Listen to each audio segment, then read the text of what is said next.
Halo, sahabat Profututor dimanapun kalian berada. Kembali lagi bersama saya di sini, Iman Hidupi Andika, SSI Magister Manajemen, dalam channel kesayangan kita semua, Profututor.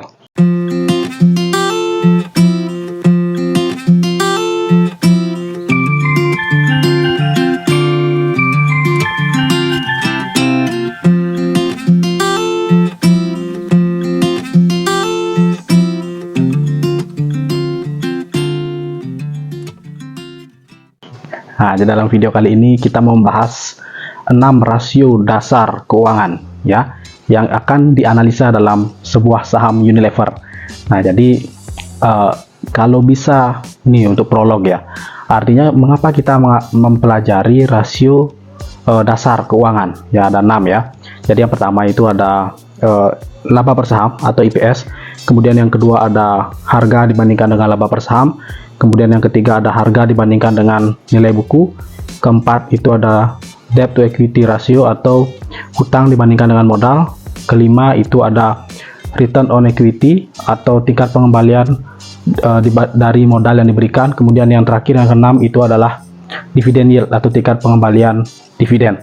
Nah, kita belajar rasio dasar keuangan ini itu ibaratnya seperti kita mau jualan atau bertransaksi mobil bekas ya. Kita sebelum masuk ke dalam dunia jual beli mobil bekas, kita setidaknya harus tahu ya kondisi mobil sebelum kita jual ya. Kita harus tahu minimal tali kopling tidak putus, kemudian AC masih hidup ya, masih dingin, kemudian joknya tidak robek-robek, kemudian remnya, minyak rem belum aus ya, minyak rem belum bocor gitu ya, kemudian bodi juga tidak baret-baret dan lain sebagainya. Kita perlu tahu dasar ya, meskipun kita tidak harus tahu bagaimana cara mengganti minyak rem, bagaimana cara mengganti tali kopling, kemudian bagaimana cara memperbaiki AC yang kurang dingin dan lain sebagainya. Kalau untuk yang detail, yang teknis kita serahkan ke montir. Sama seperti rasio keuangan tadi. Untuk membuat rasio keuangan, untuk membuat laporan dari rasio-rasio keuangan tadi, itu ada yang namanya akuntan. Kita serahkanlah ke akuntan. Tetapi kita sebagai calon investor, kita sebagai manajemen misalkan ya, perusahaan yang mungkin memiliki sebagian saham, yang dimana itu juga berarti dia ada investor dong. Manajemen merangkap investor. Berarti dia harus tahu rasio-rasio keuangan dasar ini untuk mengetahui perusahaan ini maunya arahnya kemana. Ya, setidaknya dia tahu nilainya berapa, kemudian maknanya apa, dan arah perusahaannya itu akan kemana. Nah, jadi rasio dasar ini penting ya. Kita akan bahas 6. Sebelum kita lanjutkan, silakan teman-teman pencet tombol like dan juga subscribe apabila teman-teman mendapatkan manfaat dan juga insight dari video yang saya buat. Dan silahkan teman-teman share sebanyak-banyaknya video ini, dan komen juga dibagikan kepada teman, kerabat, dan saudara yang membutuhkan video edukasi tentang investasi dan juga trading di pasar modal. Oke, stay tune terus.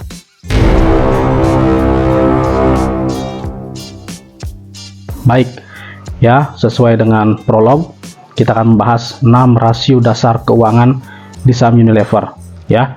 Jadi kita langsung masuk ke yang pertama, itu adalah EPS, earning per share bahasa Inggrisnya, bahasa Indonesia adalah laba per saham. Nah, maksudnya apa ya laba per saham? Jadi itu adalah laba yang dihasilkan dari perusahaan dibagi dengan jumlah saham yang beredar ya. Artinya biar kita mengetahui seberapa sih laba yang dihasilkan untuk setiap saham yang diterbitkan oleh si perusahaan. Nah, untuk EPS sendiri ya, dari atau laba per saham dari Unilever sendiri itu berada di angka Rp161 ya. Kalau misalkan kita berbicara tentang EPS, itu arahnya adalah mengenai dividen ya, karena dividen itu dihasilkan atau dibagikan kepada para pemegang saham jika ada laba yang dihasilkan. Kalau tidak ada laba ya tidak membagikan dividen dong. Nah, tadi 161 ya. Kemudian harga saat ini itu di harga 4.600. Nah, artinya apa?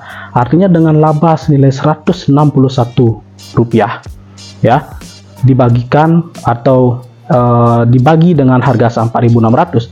Artinya jika dibagikan semua si laba ini ya, si pemilik saham atau si investor hanya mendapatkan sekitar 3,5% per tahun ya. Jika di hold sahamnya selama 1 tahun itu hanya mendapatkan dividen 3,5%, dengan catatan belinya di harga 4.600, kemudian labanya itu stuck ya, atau tidak bertumbuh atau tidak menghasilkan laba lagi selama 1 tahun, ya tetap Rp161.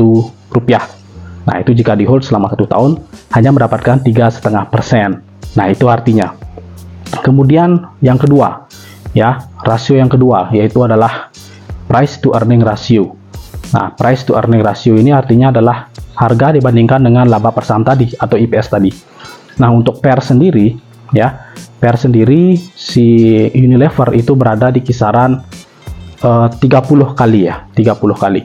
Artinya 161 tadi dibandingkan dengan harga sekarang 4.600, berarti harga dibandingkan dengan price earning ratio adalah 30 kali.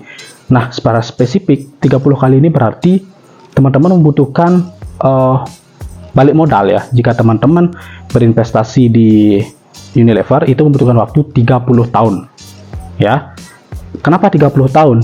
Ya, karena teman-teman kalau beli di harga sekarang ya, misalkan di harga 4.600 tadi, ya, itu dengan EPS 161 artinya membutuhkan waktu 30 tahun ya untuk bisa balik modal saja.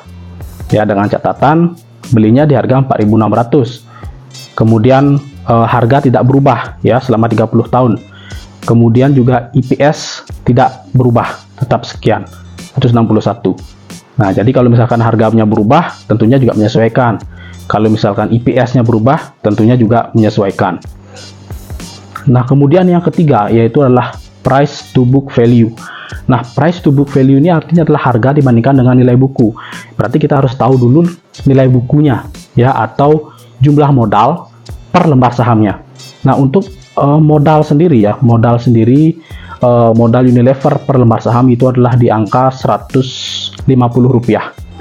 Nah, artinya dengan Rp150 ini ya, modalnya 150 dijual di harga 4.600 ya. Saya tekankan sekali lagi, Unilever modalnya Rp150 per saham, dijual 4.600 per saham. Ya, sekarang kita balikkan lagi pada teman-teman, apakah ini termasuk murah atau tidak? Ya, nanti tentunya ada teknik advance-nya atau teknik lanjutan untuk menganalisa apakah ini murah atau tidak.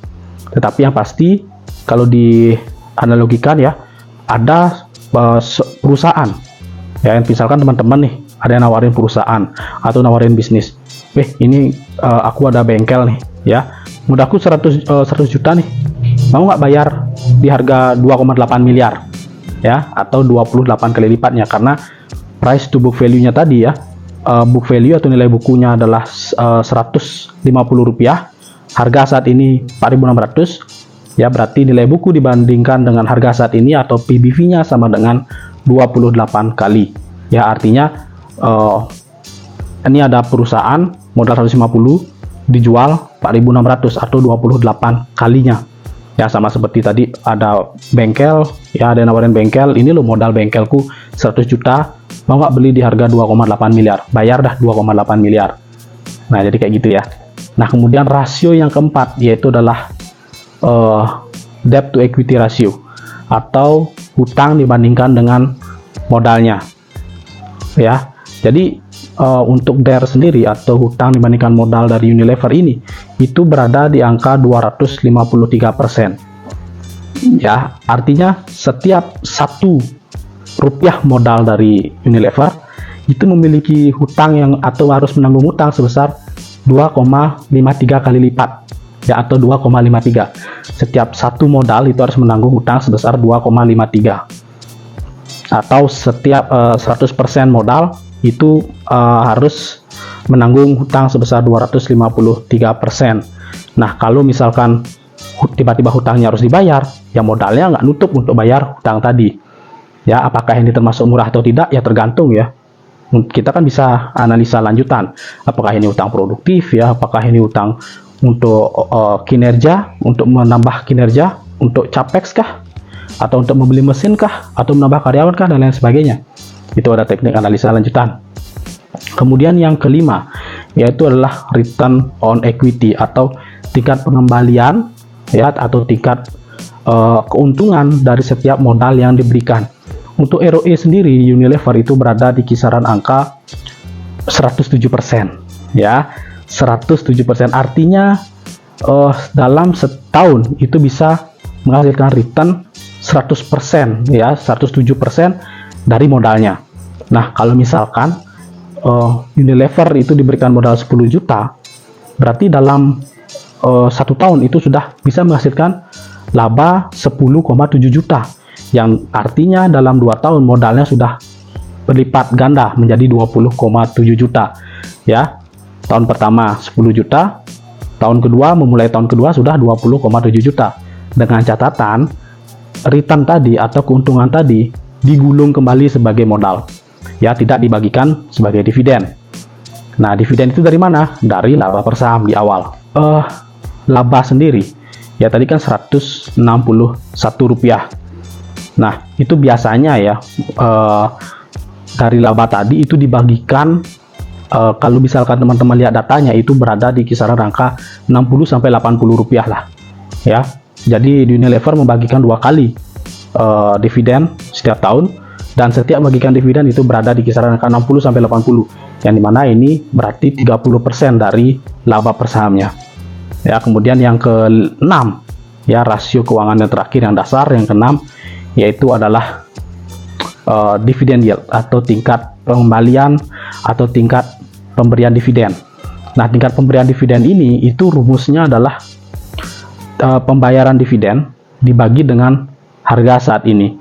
Nah, untuk tahun 2022 sendiri ya, itu dividen payout ratio atau rasio pembayaran dividen dari Unilever itu berada di angka 150, yang dimana ini mencapai 93% dari laba yang dihasilkan. Tadi labanya 161 ya, atau IPS-nya 161, kemudian pembayaran dividen itu 93%, yang dimana itu adalah 151 rupiah.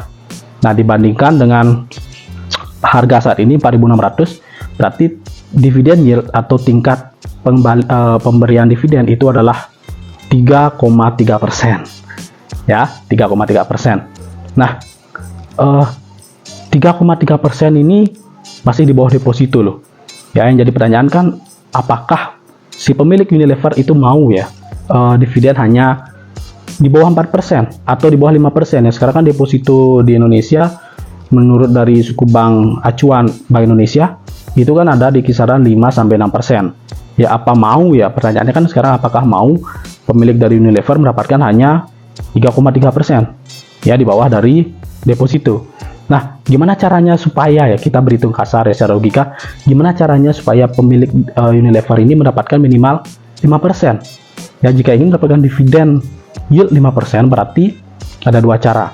Yang pertama, EPS-nya atau laba per sahamnya dinaikkan ya, dengan catatan harganya tetap. Atau yang kedua, EPS-nya atau laba per sahamnya yang tetap tetapi harganya turun ya. Kan pembagiannya itu dividen yield itu adalah dividen yang dibayarkan dibagi dengan harga saat ini ya. Jadi solusinya jika ingin menaikkan dividen yield, berarti EPS-nya naik, harga tetap, atau EPS-nya tetap, harganya turun ya. Kalau kita merujuk dari kondisi ekonomi global saat ini ya, yang dimana itu penuh ketidakpastian, menaikkan EPS berarti harus meningkatkan kinerja perusahaan, mencetak laba lebih tinggi dan mengurangi beban biaya.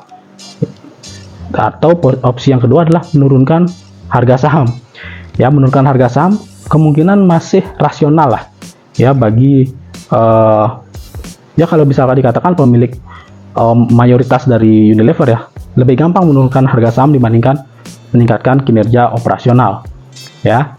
Nah, jadi yang jadi pertanyaan lanjutan adalah, apakah mau ya pemilik dari Unilever itu menurunkan harga sahamnya ya. Kalau misalkan dia ingin mendapatkan dividen yield 5,5% aja atau 5%, itu harus menurunkan harga sahamnya ke kisaran angka 2.900-an ya. Dari mana dapat angka 2.900 ya? Dari hitung-hitungan tadi. Silakan teman-teman praktekkan sendiri, hitung sendiri ya, karena itu kan hanya rumus matematika dasar. Dan selain itu juga EPS ya atau dividen yield 5% itu bisa tercapai jika EPS-nya kan dibayarkan semua, atau laba per sahamnya kan dibayarkan semua ya. Artinya laba dibayarkan sebagai dividen kan. Kalau misalkan tadi tingkat pembayaran dividennya 150 ya, selama 2 kali di annualize ya, atau disetahunkan 150 ya, mungkin dapat 5%. Dengan catatan tadi harganya turun kan. Nah, tetapi kalau misalkan dividennya hanya dibayarkan 30% ya, 50% atau 30%, ya berarti dividen yieldnya atau tingkat pembayaran dividennya jadi lebih kecil lagi. Nah, jadi 6 rasio keuangan tadi ya untuk Unilever itu berarti kita sama dengan ibaratnya tadi mempelajari mobil ya, transaksi jual beli mobil. Kita mempelajari komponen-komponen yang ada dalam mobil tadi sebelum kita jual. Ya, miriplah seperti EPS, laba per saham gitu, seperti kita mengetahui bahwa oh, setidaknya tali kopling tidak mau putus gitu ya. Kemudian yang kedua, harga dibandingkan dengan laba per saham, oh itu mirip seperti oh ya, STNK-nya nggak mati lah. Ya, surat-surat masih ada. Kemudian yang ketiga, misalkan harga dibandingkan dengan nilai buku, yaitu mirip seperti oh, AC-nya masih dingin. Ya, nggak masalah. Kemudian yang keempat, DER ya, atau hutang dibandingkan dengan modal, ya karena mungkin hutangnya masih tergolong besar, ya kemungkinan ada lecet-lecet dikit lah di bodinya, ya ada lecet-lecet, goretan-goretan halus. Tapi it's okay, masih it's okay, karena kita melihat prospek perusahaan ke depan kan, atau hutangnya itu hutang apa gitu ya. Kemudian yang kelima itu ada return on equity. Ya, return on equity-nya bagus 100%. Ya, berarti kita mirip seperti oh, joknya baru diganti, halus lah ya.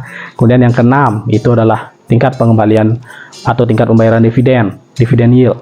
Nah, itu mirip seperti oh, ini baru dicat nih, masih bagus ya. Catnya ini model apa gitu misalkan ya, grey metallic yang lagi viral saat ini, yang lagi ngetren saat ini gitu misalkan, atau velgnya velg yang lagi digandrungi anak muda gitu misalkan. Ya, jadi miriplah seperti itu. Kita tahu komponen-komponennya, kita tahu kondisi mobil secara dasar ya, secara dasar setidaknya layak dijual lah. Nah, kita tidak perlu tahu bahwa gimana cara gantinya, kemudian perbaikinya itu seperti apa. Kita tidak perlu tahu seperti itu jika kita mempelajari dasar. Beda jika kita mempelajari lanjutan. Ya, itu pun mempelajari lanjutan, setidaknya kita tahu bengkelnya atau montirnya itu setidaknya menggantinya dengan merek yang sesuai gitu ya. Artinya mirip seperti oli gitu ya. Kalau misalkan mengganti oli mobil merek tertentu, ya tentunya dengan oli merek tertentu yang biasanya partnernya dia kan. Nggak bisa ngasal. Setidaknya kita tahu, oh dia sudah mengganti dengan oli merek yang seharusnya. Ya, setidaknya nggak ngasal lah, jadi gitu ya. Ya, jadi seperti ibaratnya kita bertransaksi jual beli mobil, bertransaksi apapun itu ya, setidaknya kita harus tahu dasar ya. Kita harus mempelajari dasarnya. Transaksi jual beli burung misalkan, kita harus tahu burung apa. Transaksi jual beli motor, apalagi kendaraan-kendaraan dan juga barang elektronik, setidaknya kita harus tahu komponen-komponen dasarnya. Sama seperti di saham ini, komponen dasar yaitu untuk analisa fundamental itu adalah 6 rasio dasar keuangan, yang artinya bahwa perusahaan ini layak dicermati, tetapi untuk beli ya kita harus konfirmasi dengan analisa teknikal ya. Sekarang kalau kita berbicara tentang analisa teknikal merujuk dari 6 rasio dasar keuangan tadi, rasanya agak berat ya. Kalau misalkan kita merujuk dari 6 rasio tadi, rasanya agak berat untuk mencapai 7.000 gitu misalkan ya. Tetapi di Profit Shooter nanti kita akan ajarkan mengapa Unilever itu kalau menuju harga 7.000 sampai 7.400 itu masih sangat mungkin. Ya, next di video selanjutnya. Oke, sampai di sini dulu. Semoga teman-teman mendapatkan wawasan baru ya dari video yang saya buat. Silakan teman-teman nyalakan tombol lonceng notifikasinya agar teman-teman menjadi yang pertama untuk mendapatkan update-update terbaru dan info-info menarik seputar dunia saham dan juga dunia pasar modal. Saya Madi Dupi Andika, SSC Magister Manajemen. Mohon undur diri. See you in the next video. Bye-bye.